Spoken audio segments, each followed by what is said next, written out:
whole point of sustainable development is that we achieve progress in 3 areas: a just society, a healthy environment and a productive economy. The art of sustainable development need not be overcomplicated. If we adopt a longer-term approach and consider the 3 elements together from the start, we open up the possibilities for simpler solutions. This will make us better policymakers and improve our delivery and operations as we find new, exciting and unexpected solutions to the challenges we face.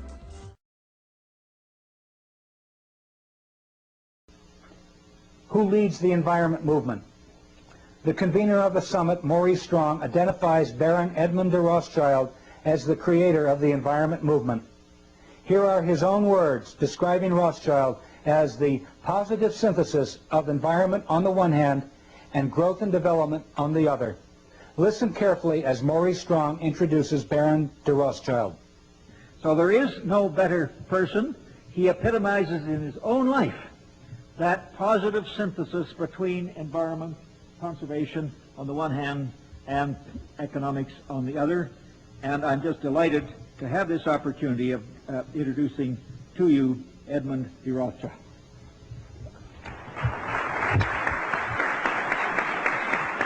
The positive synthesis of environment on the one hand, that's the thesis, and growth and development on the other, that's the antithesis. He very clearly admits that the Rothschild combination, including the Rockefellers and most world capitalists, aim to control the environment and development movement as the synthesis. Power will converge into their hands through the Rio Conference. The synthesis, the head of the power, merges into the House of Rothschild. Dealing with environmental problems isn't a matter of just pumping a little extra money in here and there. It's a matter of changing our priorities, changing the way in which we make our decisions. As the business leaders at Rio said, changing course, changing the way our industrial civilization sets its priorities. Now, why aren't we doing that? In my view, there's a deep moral and ethical dimension here. That people respond to their self-interest, yes, but they also respond to their deepest moral, ethical, and spiritual values. And that's why at Rio I presented a proposal to world leaders that they adopt a kind of Magna Carta for the Earth, an Earth Charter. Agenda 21? Well, that was the practical agenda for implementing it. No, I proposed that they adopt an Earth Charter, a statement of moral and ethical principles to guide the conduct of people and nations towards the Earth and towards each other. They weren't ready for it at that point. We went part way in that direction. So Mikhail Gorbachev and I joined together and brought a lot of other people together. Stephen Rockefeller is just one of the guiding lights in this and in the drafting process of producing a people's Earth Charter. And now millions of people around the world have signed on to this. The fourth world. No one really talks about the fourth world, do they? That's because we haven't seen the fourth world come about. The fourth world came up in the title of the Congress I attended. It was called the Fourth World Wilderness Congress. Maurice Strong said it was called the Fourth World because it was the fourth one of these environment congresses that Edmund de Rothschild had created. I learned later that the world order refers to the coming one world government as the Fourth World. It came out really from a Rockefeller-funded organization and a Rockefeller-funded man who's a top man at the United Nations, Maurice Strong, who started up the Rio Earth Summit, where every insect and animal and tree and blade of grass was given special rights, but what wasn't given any rights at all were humans. Because this is the century for change, and what they're talking about, of course, is this totalitarian world regime. And when you go as far back as the United Nations and then the League of Nations, the precursor, they set up a department for agriculture, for instance. In fact, they set up a department for everything that you need personally to live, to sustain your own life. Because the world they said they'd bring in is one where the common people could not rule and guide their own lives. It would be done by experts. And all private property, eventually, and all foodstuffs and all water would be given over to these quasi-private organizations that really is what Carol Quigley was talking about in Tragedy and Hope, a new feudal-type system. These big organizations to do with food and all energy and resources are all part of one military-industrial complex. Sustainable development has become the popularized expression for Agenda 21. Agenda 21 is the 1992 United Nations Rio Declaration on the Environment and Development. It is the agenda for the 21st century you're living in today. For a brave new world where everything that you cherished and held true will no longer exist.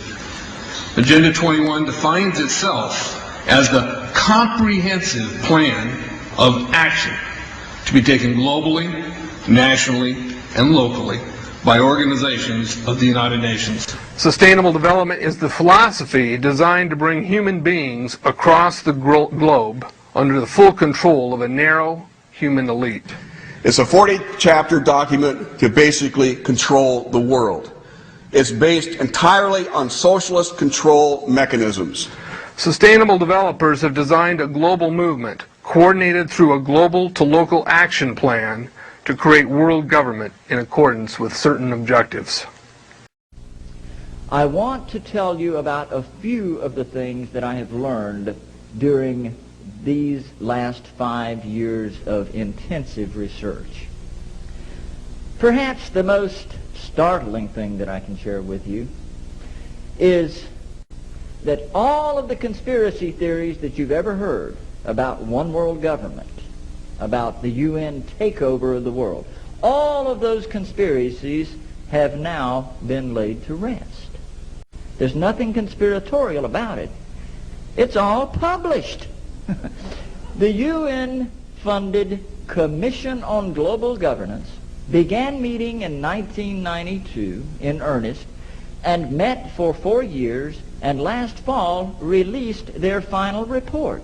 It is entitled Our Global Neighborhood. The World Trade Organization was created in 1995 by the same institutions, the same powerful central banks that created the United Nations and empowered it in the late 1940s. They seek to destroy national sovereignty, not just in America, but worldwide, and rein it in under the control of a huge dictatorial machine. And their track record is clear. They are nothing more than servants of the corrupt global establishment, serving their every whim, dividing up the property on the global plantation. This is a map of the Wildlands Project. To explain the map, the red are areas that are to be off limits to human beings. No resource development, no human activity. If you live there, you won't. The yellow areas are the areas for major control of all human activity. If you live there, you won't. The black areas, the black dots, are the smart growth zones. That's where human beings are to be stacked and packed in small living units along rail tracks. The smart growth program ultimately has jobs assigned and children cared for by the state. The document calls for literally reducing the human population by as much as 2/3 to 3/4 in the next 30 to 50 years. It could set aside up to 1/2 of the American landscape into wilderness areas interconnected by wilderness corridors, all surrounded by human buffer zones in which human activities are highly regulated. That is very, very clear in these United Nations documents that they want to set up a regulatory structure that would affect every man, woman, and child on planet Earth, and all of the control would be headquartered in the United Nations. And if we take the more recent United Nations documents, it's going to be called the Trusteeship Council in the restructure of the United Nations that's occurring right now.